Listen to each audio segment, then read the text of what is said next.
PSC പരീക്ഷയിൽ ഒരു important ആയിട്ടുള്ള CA പാർട്ടാണ് പുസ്തകങ്ങളും അതിൻ്റെ രചയിതാവും. അപ്പോൾ അടുത്തിടെ ഇറങ്ങിയ പുസ്തകങ്ങളും അതിൻ്റെ രചയിതാവിനെ കുറിച്ച് പഠിക്കാം. ഏഞ്ചൽ മേരിയിലേക്ക് 100 ദിവസം എന്ന നോവലിൻ്റെ രചയിതാവ് M. മുകുന്ദൻ. ഏഞ്ചൽ മേരിയിലേക്ക് 100 ദിവസം എന്ന നോവലിൻ്റെ രചയിതാവ് M. മുകുന്ദൻ. ഓപ്പറേഷൻ സിന്ദൂർ എന്ന പുസ്തകത്തിൻ്റെ രചയിതാവ് KJS ധില്ലൻ.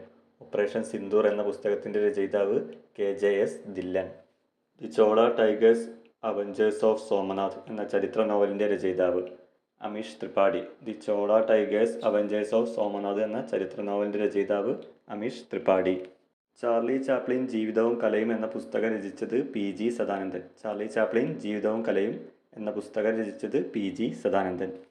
അടുത്ത വളരെ ഇമ്പോർട്ടൻ്റ് ആയിട്ടുള്ള ഒരു നോവലാണ് the loneliness of Sonia and Sunny എന്ന നോവൽ എഴുതിയത് Kiran Desai.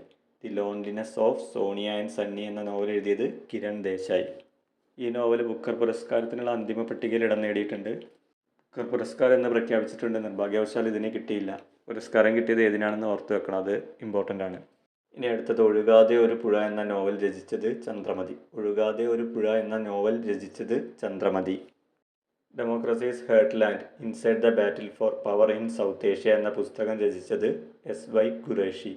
Democracies heartland inside the battle for power in South Asia എന്ന പുസ്തകം രചിച്ചത് SY ഖുറേഷി. ഇത് അടുത്തിടെ വന്ന രചനകളാണ്. എന്തായാലും ഓർത്ത് വെക്കുക, ഏതെങ്കിലുമൊക്കെ പരീക്ഷയ്ക്ക് ചോദിക്കും.